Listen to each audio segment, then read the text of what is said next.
안녕하세요. 테크펄스랩입니다. 오늘은 MIT 테크놀로지 리뷰에 게재된 드론의 미래에 관한 내용을 알려드립니다. 드론의 미래에 대해 알아보겠습니다. 드론 기술이 빠르게 발전하며 경찰 드론, 혈액 등 의료품 신속 배송, 기술 친화적 규제, 그리고 자율무기 시스템 등이 주목받고 있습니다. 드론은 지난 10년 이상 군대, 취미활동가, 응급구조대원들에게 핵심 기술로 자리 잡았으며 그 활용 범위가 크게 확대되었습니다. 더 이상 배터리 수명이 짧은 소형 쿼드콥터에 국한되지 않고 수색 및 구조작업, 우크라이나와 가자 지구에서의 전쟁 변화, 그리고 시간에 민감한 의료 물품 배송 등에 활용되고 있습니다. 또한 완전 자율 시스템 개발에 수십억 달러가 투자되고 있습니다. 이러한 발전은 몇 가지 중요한 질문을 제기합니다. 드론이 밀집된 주거지나 도시에서 안전하게 비행할 수 있을까요? 경찰이 행사나 시위 현장에서 드론을 띄우는 것이 개인의 사생활을 침해하는 것일까요? 전쟁터에서 드론의 자율성 수준은 누가 결정해야 할까요? 이 질문들은 더 이상 가정이 아닙니다. 드론 기술과 센서의 발전, 가격 하락, 규제 완화로 인해 드론은 그 어느 때보다 저렴하고 빠르며 성능이 뛰어나지고 있습니다. 앞으로 다가올 드론 기술의 4가지 주요 변화를 살펴보겠습니다. 첫 번째, 경찰 드론 부대. 현재 미국 내 1,500개 이상의 경찰서가 드론 프로그램을 운영 중이라고 밝혔습니다. 훈련받은 경찰 조종사들은 수색 및 구조, 행사 및 군중 모니터링 등의 드론을 활용합니다. 예를 들어 애리조나주 경찰서는 드론을 사용해 치매를 앓는 노인을 성공적으로 찾았다고 전했습니다. 그는 드론이 유용했지만 연방항공청 FAA의 시야 내 비행 규제로 인해 범위가 제한되었다고 밝혔습니다. 이 규정은 조종사가 드론을 항상 육안으로 볼 수 있어야 한다는 것을 요구하며 드론의 활동 범위를 크게 제한합니다. 하지만 곧 변화가 찾아옵니다. 미국 경찰서는 앞으로 몇 달 안에 자율 이착륙이 가능한 새로운 드론을 도입할 계획입니다. 이 드론은 시속 92km로 비행하며 연방항공청 FAA의 시야외 비행 허가를 받아 최대 4.8km 거리까지 임무를 수행할 수 있습니다. 이 드론은 용의자 추적이나 교통정체 현장에서 대기 중인 경찰관에게 실시간 영상을 제공하는 데 사용될 예정입니다. FAA가 이 분야에서 훨씬 진보적인 태도를 보이고 있다며 전국적으로 경찰 드론이 상공을 비행하는 모습과 소리가 더 흔해질 가능성이 있습니다. 경찰서는 에어로돔 회사로부터 드론을 구매해 드론 우선 응답 프로그램을 시작하며 이를 새로운 실시간 범죄센터와 연계할 계획입니다.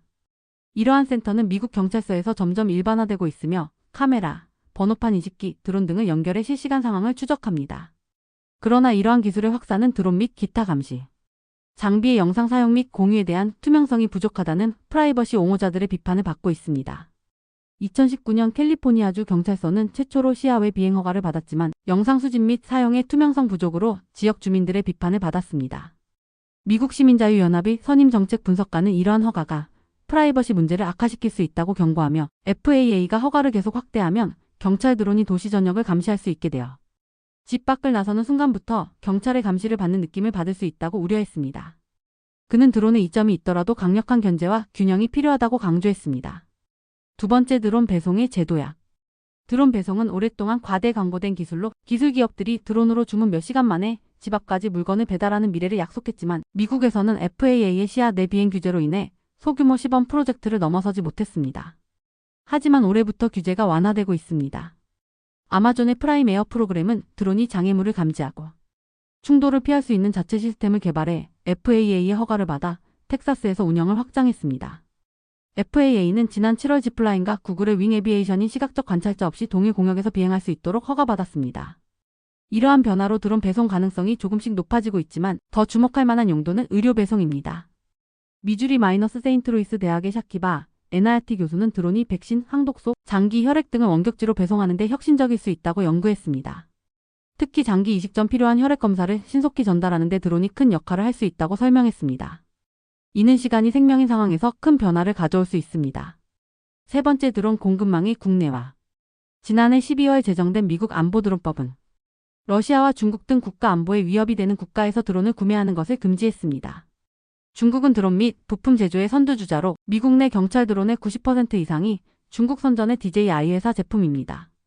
이 법은 중국 의존도를 줄이기 위한 노력의 일환으로 미국 국방부의 국방혁신부서는 블루 UAS 승인 리스트를 통해 연방, 기관 및 연방 자금을 받는 프로그램이 구매할 수 있는 드론과 부품을 승인하고 있습니다. 미국은 국방부의 리플리케이터 계획에만 10억 달러를 투자하며 드론에 막대한 자금을 투입하고 있습니다. 미국 드론 부품 제조사 어뉴주얼 머신의 CEO 앨런 에반스는 이 리스트가 드론 기업들로 하여금 미국 기준에 맞추려는 경쟁을 촉발했다고 전했습니다. 이 법은 취미용 드론 등 민간 구매에는 영향을 미치지 않겠지만 미국 드론 기업들은 단기적으로 국방시장에 집중해야 생존할 수 있을 것이라고 그는 덧붙였습니다. 네 번째, 우크라이나의 자율무기. 우크라이나 전쟁에서 드론은 손상평가, 목표 추적, 무기 투하 등의 광범위하게 사용되었지만 평균 3회 비행 후 파괴되거나 GPS 제밍으로 무력화되었습니다. 이에 따라 양측은 대량의 드론을 축적하는 데 집중했습니다. 하지만 우크라이나 테크 익스체인지의 안드리도브덴코는 GPS 제밍 환경에서도 자율적으로 비행할 수 있는 드론에 대한 수요가 급증하고 있다고 전했습니다.